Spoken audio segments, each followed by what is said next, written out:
Ini bukan sekadar pembelaan bagi satu orang. Ini adalah seruan bagi tegaknya hukum yang adil, beradab, dan bijaksana. Negara hukum sejati bukan yang menghukum untuk ketakutan, melainkan yang menegakkan keadilan demi keberanian.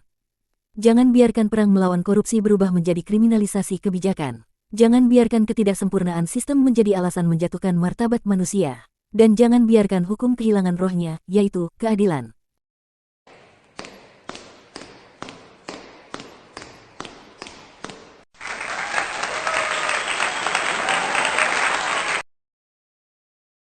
Ketika hukum menyentuh nurani, pembelaan filosofis atas diskresi yang beritikat baik.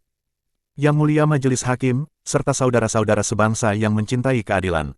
Kasus hukum yang kini menimpa saudara Thomas Trikasih Lembong bukanlah sekadar soal pelanggaran prosedur administratif. Ia telah bergeser menjadi panggung ujian bagi kita semua, tentang bagaimana kita memahami hukum, apakah sebagai alat penghakiman yang kaku, atau sebagai sarana pencapaian keadilan yang luhur. Kita memulai dari prinsip dasar hukum pidana yang berlaku universal. Tidak ada perbuatan pidana tanpa hukum, tidak ada hukuman tanpa ketentuan hukum yang jelas.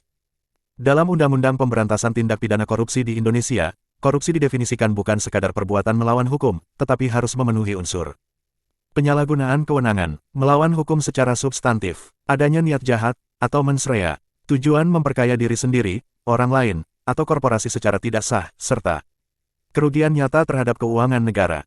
Dalam kasus ini, tidak satu pun bukti menunjukkan bahwa Tom Lembong memperkaya diri. Tak ada jejak aliran dana ke rekening pribadi, tak ada gratifikasi, dan tak ada penyalahgunaan kekuasaan demi kepentingan pribadi. Seluruh keputusan yang ia ambil sebagai Menteri Perdagangan berada dalam konteks diskresi eksekutif, sebagai upaya menjaga pasokan pangan nasional dalam situasi yang dinilai genting.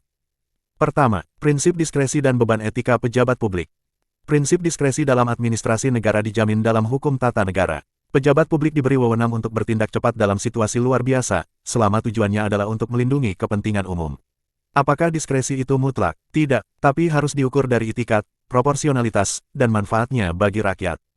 Diskresi menjadi cacat hanya jika disertai niat untuk menyalahgunakan wewenang, atau ketidakpatuhan pada norma hukum yang substansial, bukan hanya kesalahan prosedural administratif.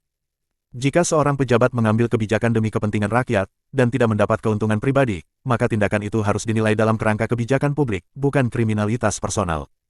Kedua, hukum yang beradab dan berbudaya. Filsuf hukum Gustav Redbruch menyatakan, hukum yang adil bukanlah hukum yang sekadar tertulis. Ketika hukum tidak lagi mencerminkan keadilan, maka ia kehilangan legitimasi moralnya. Filsuf Indonesia, Profesor Sacipto Raharjo, memperkenalkan konsep hukum progresif, yang menolak pemahaman hukum sebagai sistem normatif semata. Sacipto berkata, hukum harus memihak pada keadilan sosial, bukan hanya prosedur. Apakah mungkin seorang pejabat bersalah hanya karena prosedurnya tidak sempurna, padahal tindakannya menyelamatkan pasokan pangan nasional? Jika kita menghukum niat baik sebagai kejahatan, kita sedang menciptakan iklim ketakutan yang akan melumpuhkan birokrasi dan inovasi kebijakan. Ketiga, keadilan korektif dan keadilan distributif. Aristoteles membedakan dua jenis keadilan. Keadilan korektif, memperbaiki kerugian atau pelanggaran. Keadilan distributif, membagi sumber daya secara adil demi kesejahteraan bersama.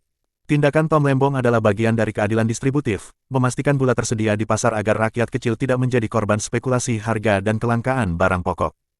Keempat, utilitarianisme dalam kebijakan negara. Jeremy Bentham, pelopor utilitarianisme, mengajarkan bahwa kebijakan terbaik adalah yang memberi manfaat paling besar bagi sebanyak mungkin orang. Dalam keadaan krisis pangan, tindakan membuka keran impor gula, meski berisiko secara politis dan administratif, adalah bentuk keberanian moral. Justru inilah esensi kepemimpinan publik, mengambil risiko demi kepentingan rakyat, bukan sekadar berlindung di balik dokumen. Kelima, perspektif usul fikih dan etika keagamaan. Dalam Islam, dikenal kaidah kebijakan pemimpin terikat pada kemaslahatan umat.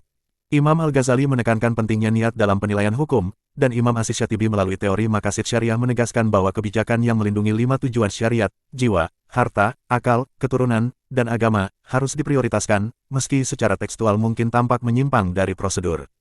Oleh karena itu, tindakan Tom Lembong yang berlandaskan pada maslahah, tanpa motif pribadi, bukanlah kejahatan. Sebaliknya, ia adalah tanggung jawab kenegaraan. Keenam, memisahkan maladministrasi dan korupsi.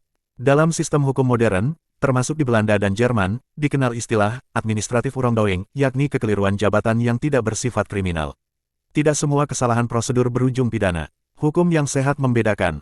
Maladministrasi berujung pada sanksi etik administratif. Korupsi berujung pada sanksi pidana berat.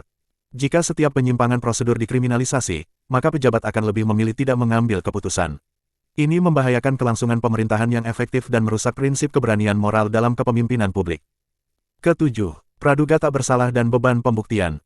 Asas presumption of innocence harus ditegakkan tanpa syarat. Beban pembuktian ada pada jaksa. Jika tidak ditemukan bukti adanya keuntungan pribadi atau niat jahat, maka dakwaan tidak memenuhi unsur hukum korupsi. Penutup, seruan untuk menyelamatkan martabat hukum. Ini bukan sekadar pembelaan bagi satu orang. Ini adalah seruan bagi tegaknya hukum yang adil, beradab, dan bijaksana. Negara hukum sejati bukan yang menghukum untuk ketakutan, melainkan yang menegakkan keadilan demi keberanian. Jangan biarkan perang melawan korupsi berubah menjadi kriminalisasi kebijakan. Jangan biarkan ketidaksempurnaan sistem menjadi alasan menjatuhkan martabat manusia. Dan jangan biarkan hukum kehilangan rohnya, yaitu keadilan. Semoga Yang Mulia dan masyarakat hukum dapat melihat dengan jernih bahwa hukum bukan hanya soal apa yang tertulis, tapi soal bagaimana ia hidup dalam realitas, dalam nurani, dan dalam peradaban. Wallahu a'lam. Terima kasih.